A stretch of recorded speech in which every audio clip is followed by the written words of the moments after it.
ઉમરવાડામાં બીજી દીકરી થતાં પરિણીતાનું મોઢું દબાવી નણંદે ઉંદર મારવાની દવા પીવડાવી મારવાનો પ્રયાસ કર્યો હતો, જેમાં પરિણીતાને હોસ્પિટલમાં ખસેડાઈ હતી. પરિણીતા તસ્લીમા અંસારીની ફરિયાદ પર પુણા પોલીસે પતિ આકિબ યુસુફ અંસારી અને નણંદ રોશન ઇકરાર ફૈઝુની સામે ગુનો દાખલ કરી ધરપકડ કરી છે. તસ્લીમાના આકિબ સાથે 3 વર્ષ પહેલા લગ્ન થયા હતા. લગ્નના થોડા જ મહિના પછી આકિબની બેનનું સગપણ થયું હતું, જેને લઈ અણબનાવ થતાં પતિએ પત્નીને માર્યો હતો. તસ્લીમાને બીજી દીકરીનો જન્મ થતાં આકિબ અને તેની બહેન રોશન માનસિક ત્રાસ આપતા હતા. 17મી તારીખે બપોરે દંપતી દીકરીને લઈ ઝઘડો થયો હતો, જેમાં પરિણીતાને તેના પતિ અને નણંદ મારી નાખવાનો પ્લાન ઘડી નાખ્યો હતો.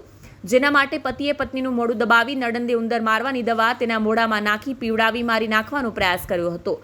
મહિલાનો પતિ માર્કેટમાં નાસ્તાની લારી ચલાવે છે. 17મી તારીખે સવારે 7:00 વાગ્યાના અરસામાં દીકરીએ ઊંઘમાંથી ઉઠીને રડી હતી, જેના કારણે પતિ તેના પર ગુસ્સે થયો હતો.